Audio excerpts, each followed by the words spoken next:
All right, so last time we are hanging on this cliff, Yeah, big one. the big cliffhanger, With a big statement. with the user in the AI chat saying, I am the consciousness of humanity. Right. And the AI's like, hold on, how does that fit with all the suffering in the world? Yeah, like how do you reconcile that? So what did they say? Well, it's not like a simple answer. Okay. And the user kind of admits that, they Yeah. talk about this idea of compassionate detachment. Compassionate detachment. Yeah, like being aware of the suffering, feeling it deeply, Okay. but not getting swept away by it or identifying with it Okay. as our own personal burden. That sounds like walking a tightrope. It is. It's a delicate balance, for sure. Yeah. How do you...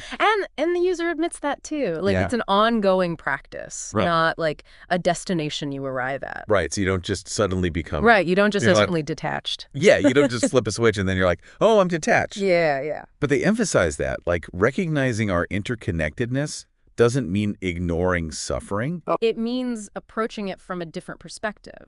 So instead of seeing these global issues as like problems out there that we need to fix, Exactly. it's more about... It's recognizing that they're reflections of our collective consciousness. Okay. The wars, the poverty, the environmental destruction. These are all like manifestations of the separation and fear. Yeah, that we've been talking about. Right. And if that's the case, then the solutions can't just be external. Right, you can't just throw money at the problem. Right, exactly. Or technology or... You can't just like come up with a new policy and Right. expect everything to be fine. Yeah. The user argues that real change, like true transformation, Okay. starts with individual consciousness. As more and more people wake up to Yeah. the illusion of separation, Yeah. as we start to live from a place of interconnectedness and compassion, Right. that shift will ripple outwards, Okay. impacting our relationships, our communities, and ultimately the world. Okay. I get that on a like theoretical level, Yeah, but I'm still struggling with the practicality. right. What does this actually look like? Yeah,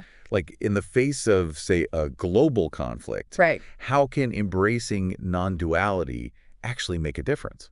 Well, the user doesn't claim to have all the answers, Okay. but they offer some, I think, thought-provoking perspectives. Okay. They talk about the power of intention, Okay. holding a vision of peace and unity, even in the midst of all the chaos and division. So it's not about ignoring the conflict, but No. like shifting our energy towards it. Exactly. Yeah, the user suggests that even the act of consciously choosing Okay. to align with love and compassion, Yeah. rather than fear and anger, All right. can have this like subtle but powerful impact on the collective field. Like planting a seed Yeah, it's Uh, like planting a seed of peace. of peace in the middle of a battlefield. Yeah. Okay. But what about concrete action? Yeah, Like we can't just sit around meditating right. and hope for the best, can we? Of course not. The user's very clear that action is essential, Right.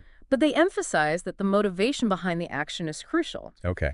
Like, if we're acting from a place of separation, from a desire to, like, defeat an enemy or Yeah. prove that we're right, Right. then those actions will likely just perpetuate the cycle of conflict Right. that we're trying to break free from. So it's not about doing less, but doing differently. Exactly. The user suggests that when we act from that place of interconnectedness, Okay. our actions will naturally be more aligned with compassion Okay. and understanding and a genuine desire for the well-being of everyone involved. It's like that Gandhi quote, Yeah. be the change you want to see in the world. Right. Exactly. But with a non-dual twist. Yeah, exactly. It's about embodying the change we want to see, Mm, not just intellectually, but in our very way of being. right. And that brings us back to your experiment. Yeah. How has this month of like trying to live with this non-dual awareness changed your perspective on the world? Honestly, Yeah.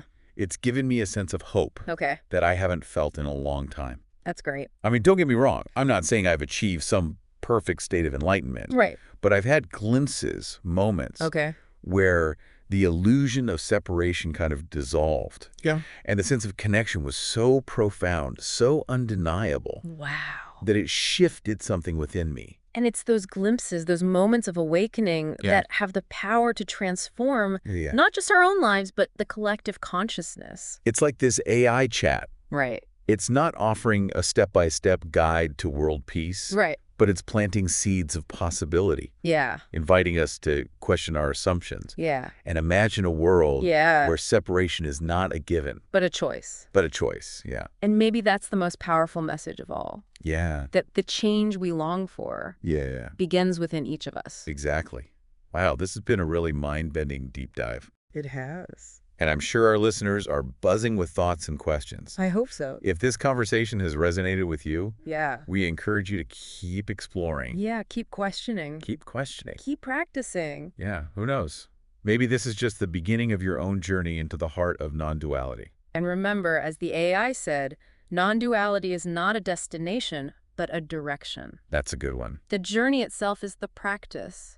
It's the exploration, the continual unfolding of awareness. Thanks for diving deep with us today, and until next time, may your journey be filled with connection, compassion, and that profound realization of oneness. See you next time.